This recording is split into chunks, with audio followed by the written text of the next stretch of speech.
શિયાળો તંદુરસ્તી માટે શ્રેષ્ઠ માનવામાં આવે છે. આ સમયમાં લોકો પોતાની તંદુરસ્તી જાળવવા માટેના પ્રયાસો કરે છે.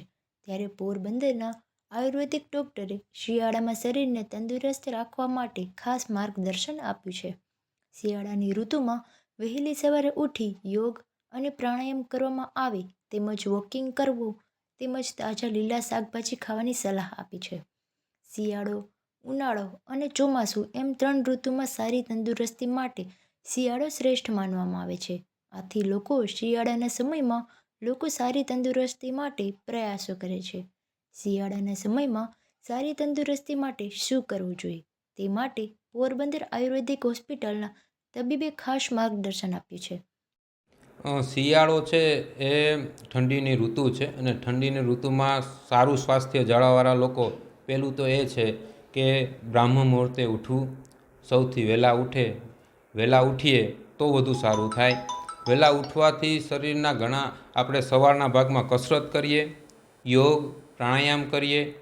ડાયાબિટીસના દર્દીઓ, હાઇપરટેન્શનના દર્દીઓ, સ્થૂળતાના દર્દીઓ, અત્યારે સૌથી વધુ સ્થૂળતા ડાયાબિટીસ વધતા જાય છે. તો સ્થૂળતા અને ડાયાબિટીસના રોગોમાં સવારે ઉઠીને ચાલીએ તો ઘણા રોગોના દૂર થાય છે. ઘણા રોગો છે એને નાબૂદ કરવા માટે ચાલવું એ જરૂરી છે, બરાબર. તો સવારના ભાગમાં ચાલીએ. સવારનો ભાગ છે, ચાલવાના ઘણા પ્રકાર હોય. અત્યારે બધા દર્દીઓ છે એ જમીને ચાલે છે. ખરેખર જમીને વધુ પડતું ન ચાલવું જોઈએ. જમ્યા પછી થોડોક સમય સુધી કે 5-10 મિનિટ આપણે આંટો મારીએ અથવા થોડુંક ચાલીએ એ બહુ પૂરતું છે. પણ ભૂખ્યા પેટે ચાલવું જોઈએ. જમીને વધુ ચાલવાથી તકલીફમાં વધારો થાય છે, પણ ભૂખ્યા પેટે ચાલીએ તો ડાયાબિટીસ કંટ્રોલમાં આવે છે. હાઇપરટેન્શનના રોગી હોય એમાં સારું થાય છે.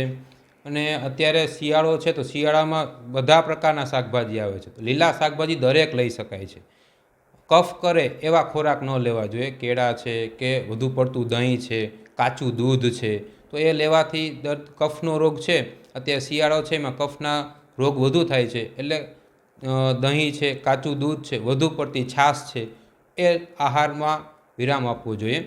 આહાર વિહારના દૃષ્ટિએ બાકી જોઈએ તો જેટલી આપણે ભૂખ હોય એટલું માત્રાશીતીય છે, એટલે કે માત્રાવત આહાર લેવામાં આવે. રોગી મુજબ અલગ અલગ આહાર હોઈ શકે છે.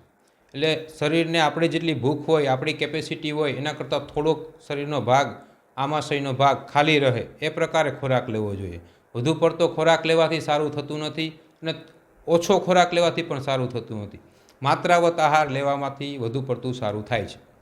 અત્યારે સૌથી વધુ સારા શાકભાજી, લીલા શાકભાજી બધા પ્રકારના આવતા હોય. મેથી આવે છે, પાલકની ભાજી આવે છે, કારેલા આવતા હોય, તુરિયા ગલકા છે, બરાબર, વટાણા આવે છે. તો આ દરેક શાકભાજી લઈ શકાય. શિયાળો છે એમાં દરેક પ્રકારના શાકભાજી સારા પણ મળે છે, સસ્તા પણ મળે છે. એટલે બધા શાકભાજી લઈ શકાય છે. તેમણે એવું જણાવ્યું હતું કે શિયાળાના સમયમાં સારી તંદુરસ્તી માટે બ્રહ્મ મુહૂર્તમાં ઉઠવું જોઈએ, એટલે કે વહેલી સવારે ઉઠવું જોઈએ. તેમ યોગ પ્રાણાયામ અને વોકિંગ કરવું જોઈએ, જેને કારણે ડાયાબિટીસ અને બીપી જેવા રોગથી બચી શકાય છે. તો લોકોને આ રોગ છે જેમાં તેમને ફાયદો થાય છે. તેમજ શિયાળાના સમયમાં લીલા તાજા શાકભાજી ખાવા જોઈએ.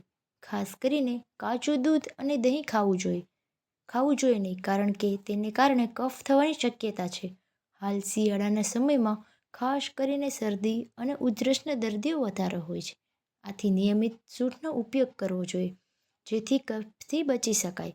શિયાળાના સમયમાં આકરી ઠંડીના કારણે લોકો વહેલું ઉઠવાનું ટાળે છે, પરંતુ શિયાળાના સમયમાં જો વહેલા ઉઠીને યોગ, પ્રાણાયામ અને વોકિંગ કરવામાં આવે તો સ્વાસ્થ્ય સારું રહે છે.